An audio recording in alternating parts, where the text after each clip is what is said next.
урматтуу Касым-Жомарт Кемел уулу, кадырлуу боордош казак агайын туугандар, ардактуу мекендештер жана иш чаранын коноктору. Биз бүгүн бата айтсак алкышы бир, санат айтсак айтышы бир канатташ казак боордошторубуз менен мааниси бийик, шааниси ыйык, ырымы зор орошон окуяда Айкөл Манас атабыздын айкелинин ачылышында жүз көрүшүп кубанып турабыз. Казакстан Республикасынын борбору кадимки Астана калаасында Айкөл Манас атабыздын айкелинин ачылышы, аны ачуу салтанаты бизге буйргандыгы албетте биз үчүн чоң мартаба жана өлчөөсүз бакыт. Даңазалуу Айкөл Манас бабабыз кыргыз элинин ооз эки чыгармачылыгындагы руханий кенчи жана казынасы эле эмес, миңдеген жылдар бою каныбызга, жаныбызга сиңирип келген демибиз жана өзөгүбүз. Байыркы жазма булактар аркылуу 3000 жылдык тарыхы далилденип жаткан көөнө кыргыз эли учу кыйры белгисиз Азия мейкиндигине бирде эл курап, дөөлөт курганга жетишсе, бирде таруудай чачылып, мамлекеттүүлүгүнө шек келип, эгемендик үчүн күрөшкөн далай доорлорду башынан кечирген. Мына ошондой кыйчалыш мезгилдерде дагы кыргыз эли өзүнүн элдүүлүгүн жоготпой, бир далай доор сынактарды башынан өткөргөн. Кыргыздын кылымдар кыйрын сыдырган тарых таржымалы ата бабаларыбыздын урпактарына калтырган улуу сабак санаты болуп калды.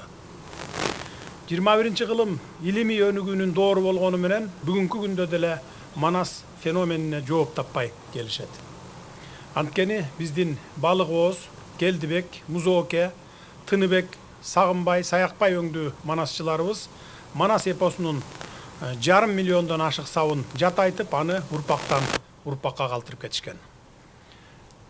Манасчылык өнөр бүгүнкү күндө элибизде уланып келе жатат.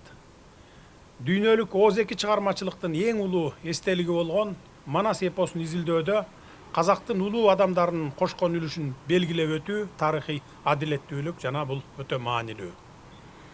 Учурунда казак элинин чыгаан уулдарынын бири таланттуу изилдөөчү Чохан Валиханов дагы Манас эпосуна кызыгып, кагаз бетине түшүрүп, илимий ааламга жар салган болсо, улуу жазуучу Мухтар Омархан уулу Абиезов Манас тууралуу алгачкы монографиялык эмгек жазганы мүлдө кыргыз казак журтчулугуна жакшы маалым. Урматтуу салтанаттын катышуучулары, бүгүнкү окуя кыргыз менен казак элинин карым катышындагы тарыхый күн, тамыры бир эки элдин боордоштугунун ырастаган улуу күн. Айкөл Манас менен Эргөкчөдөй бабаларыбызды, Токтогул менен Абайдай акындарыбызды, Чыңгыз менен Мухтардай улуу жазуучуларыбызды жараткан асыл элдин тукумдары катары жалпы кыргыз казак эли бул күндү толкунданып, жетине албай, аруу тилек менен күтүп келгенине бекем ишенемин. Азыр биз кыргыз казак карым катнашынын өнүктүрүүнүн жаңы доорунун босогосунда турабыз. Эки мамлекет жетекчилеринен тарта, эки элдин ар бир азамат уулдары кыргыз казактын орток тарыхын, орток маданиятын, орток салт санаасын байытуу менен андан ары жайылтуу аракетин жалгаштыра бериши абзел. Сан кылымдарды бирге карыткан эки элдин болочогу мындан башкача болушу мүмкүн эмес. Ардактуу замандаштар, Айкөл Манастын айкели казак жергесинде тургузулушу эки элдин биримдигин, боордоштугун дагы бир ирет тастыктаган үлкөн окуя болду.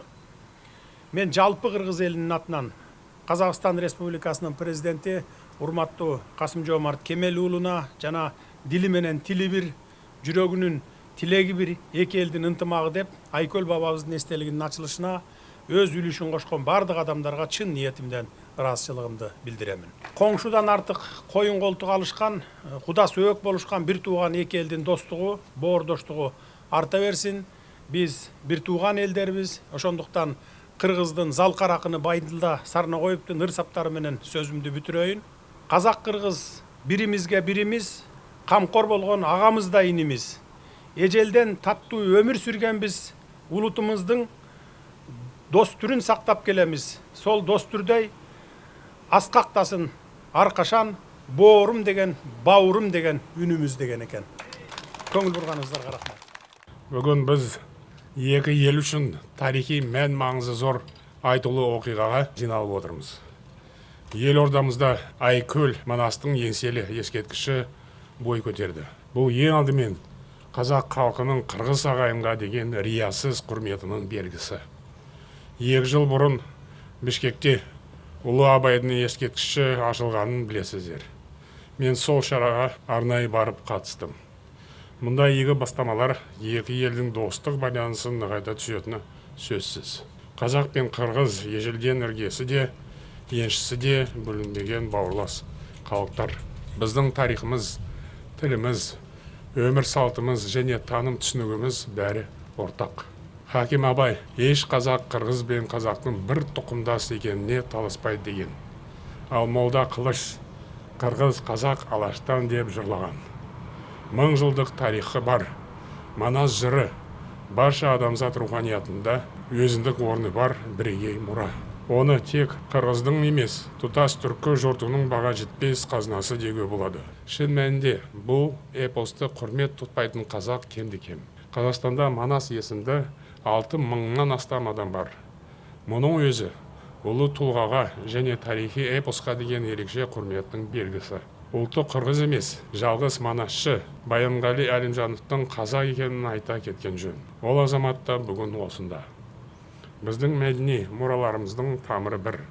Асан Қайғы, Кетбұға, Жиренше, Толыбай сыншы есімдері екі елдің де ауыз әдебиетінде кездеседі. Сондай-ақ атақты шөже Қажы Аубайұлы екі елге ортақ ақын. Қазақ пен қырғыздың әйгілі тұлғалары қай кезде де өзара тілектес, ниеттес болған. Жамбыл мен Тоқтағұлдың, Кенен мен Османқұлдың, Мағжан Жұмабаев пен Қасым Тыныстановтың, Мұхтар Әуезов пен Шыңғыз Айтматовтың достығы осының айқын көрінісі. Ғасырлар бойы жалғасып келе жатқан мызғымас достығымызды нығайта түсу ортақ парыз. Біз әрдайым жақсылықта бірге қуанып, қиындықты бірге еңсеріп келеміз. Қазір Қазақстанда су тасқыны болып жатыр. Осы тұста қырғыз ағайынның еш шақыру күтпестен бірінші болып көмек қолын созғанын ерекше атап өткім келеді. Шынайы бауырластық деген осы. Мен қазақ елінің атынан барша қырғыз жұртына зор ризашылығымды білдіремін. Қадірлі ағайын, бас қаламызда бой көтерген осы сәулет туындысы түбі бір түркі жұртының бірлігін көрсетеді. Бұл Манасқа ғана емес, қазақ пен қырғыздың мәңгілік бауырластығына қойылған ескерткіш. Мен екі елдің достығы ешқашан мызғымайды деп сенемін.